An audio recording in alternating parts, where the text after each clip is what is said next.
see you guys in the dark.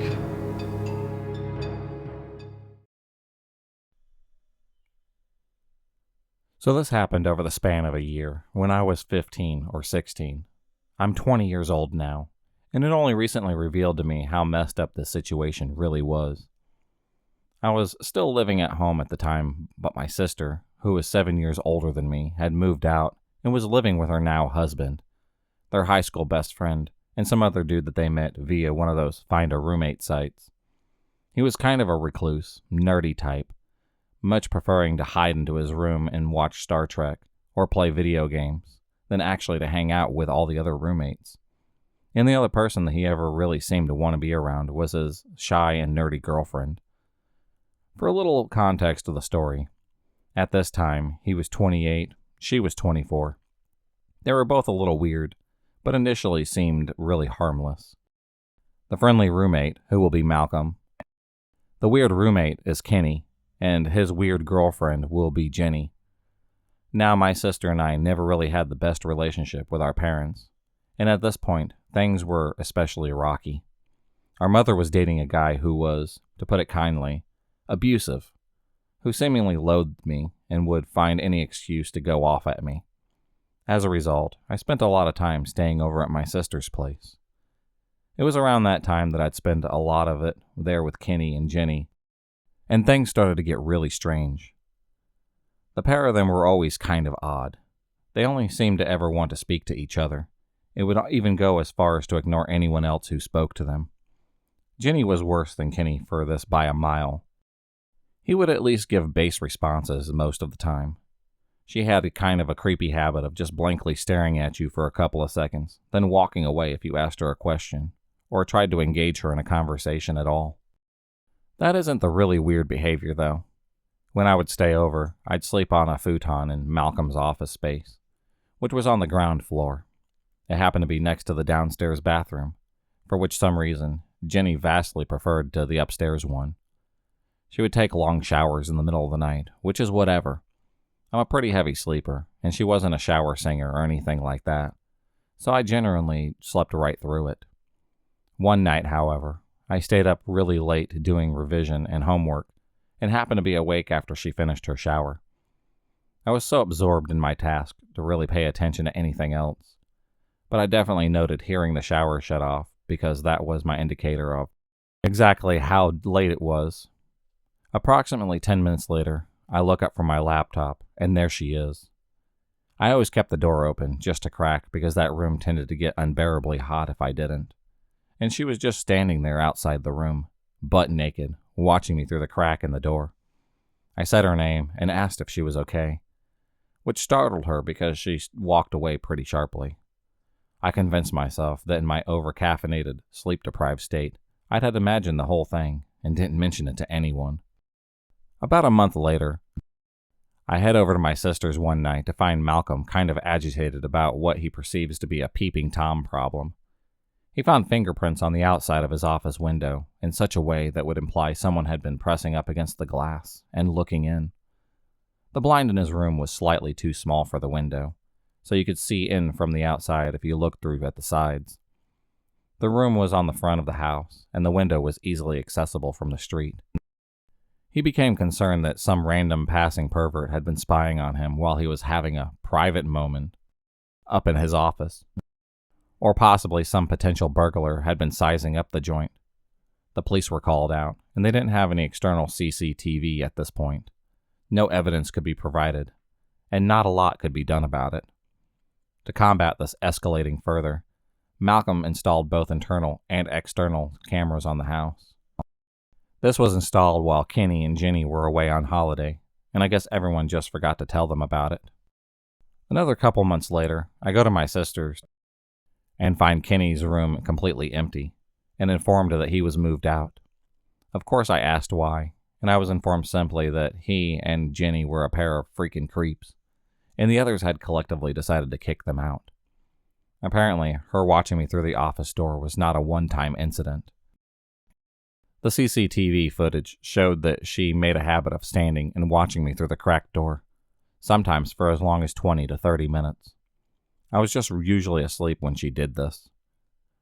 but the fingerprints on the window had quite apparently been from Jenny, standing outside and watching me after I've showered, and was hanging out in just a towel, which was a less regular occurrence, but apparently was caught on camera enough times for it to be concerning. As if that wasn't weird enough in and of itself, I was recently hanging out with my sister and her husband, and he passed comments about how he wished that they told me the full story at the time, so that I could have chosen to press some charges. I asked what he meant by that, and he revealed that not only had they both been secretly watching me, the CCTV also showed that they'd mess with food and stuff that I bought, including clips of him licking all of my apples, her spitting in my orange juice, even dumping regular cow's milk into my lactose-free stuff, which explained why I had a period of feeling really sick out of nowhere. To top it all off, apparently when Malcolm barged into her room to confront them about it, he not only found that several shirts I had bought had been misplaced elsewhere, had been stolen by the two of them and literally hung up on their wall. She had done several drawings of me sleeping and writing a poem called Ode to Jessica, whose contents I don't know and don't really want to know about. Apparently Malcolm gave them an ultimatum of, you have 2 hours to get the hell out of this house and never contact us again, or I'm calling the police, and they took the former option. They've never tried to contact me after this, but I feel sick thinking of what they were potentially planning. A few years back, I moved in with a friend of a friend. She was a nice girl. We were well suited, as we were both fairly independent. We both worked and had partners. We would often spend alternating nights away, and we rarely spent more than 30 minutes a day together. We didn't even have a living room set up because we usually just stuck to our separate ends of the house. One night, my boyfriend was sick, so I came home instead of staying at his place like I usually did on weekends. The kitchen light was on, and there were full grocery bags on the counter. I yell out to my roommate that I'm home, and I get no reply. Assuming that she must have gone back out, I make myself some dinner and go to my room to watch TV. An hour later, I hear her car coming down the road. She had a very nice, loud car, so I knew that it was her. I get up to go put my dishes in the sink, and as I get into the kitchen, I hear a door close at her end of the house. I froze in place. My roommate walks into the door, sees the look on my face, and begins to ask me what's wrong when we hear another noise from her end of the house. She asks, "What was that?" I said I don't know, and I loudly announced, "I'll grab my baseball bat. I just heard a door close." I grab my bat. We tentatively check room by room and find nothing. One room left, the laundry room. As we approach the closed door, we hear the sliding exterior door open, someone running and jumping the fence into the neighbor's yard. At this point, I close and lock the door. I call the police. We stood there just shaking, and all these little dominoes fall into place. For months we had been joking that we must have had a ghost, because we swore that certain things had been slightly moved from where we left them. Sometimes we would come home, and there would be lights left on, or smell of cleaning supplies after neither of us had been there all day. The lock on our back doors were down and unlocked even though we both were pretty conscious of security. There was no forced entry. There was no tampering with any of the windows. The only way into the house was through the front door, and the only way into the backyard was through the house. It turns out the owner of the house lived on our street. We only met him once, and he was kind of a creepy dude, and seemingly high off his ass half the time. The only things we ever remembered going missing were things like deodorant and odd pieces of clothing. We were never able to prove that he was the one in the house, but it was the most likely scenario, as they had obviously been watching us closely enough to enter when we weren't home. They had a key to the property, and all of our direct neighbors were elderly.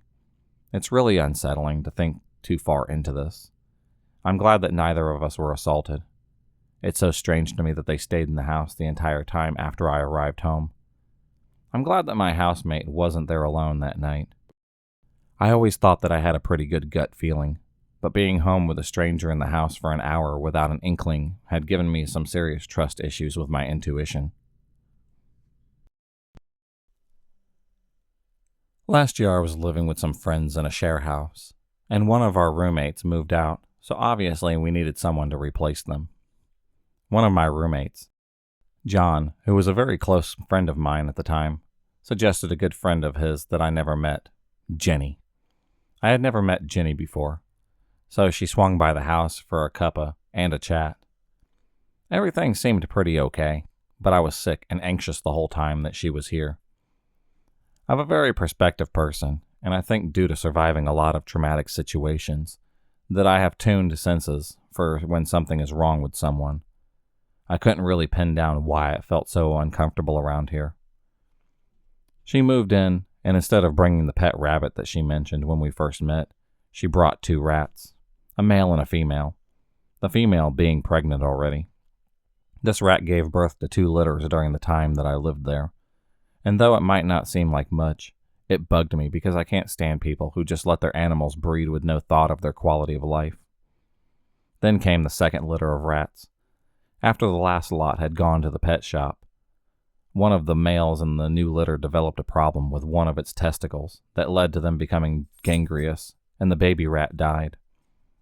Jenny was away for a day when we first discovered it, and we told her when she got home that afternoon. The gangrene grew over a couple of days. She could have taken him to the vet at any point, but she didn't bother. We ended up reporting her to the RSPCA, and we took the rats away from her to raise them ourselves and find better homes for them. Anyway, Jenny was a weird one. Not the weirdest that I've lived with. But she was either never home or locked in her room screaming and crying on the phone. I put it down to her having a tough time, probably dealing with the same sort of depression or whatever the rest of us were dealing with at the time. She'd been living with us for a few months when I went away camping with a bunch of my friends. Among them was a friend of John's who I'd met a couple of times named Brad. We hung out with our friend group and actually had a really good conversation. During one of these conversations, Brad opened up a little bit about dating Jenny. Not only was she emotionally and physically abusive to him, she also attacked him after he found her cutting the feet off a bunch of baby rats a few months ago. Obviously, they broke up, and because of this, Brad hasn't been super close to John for a while.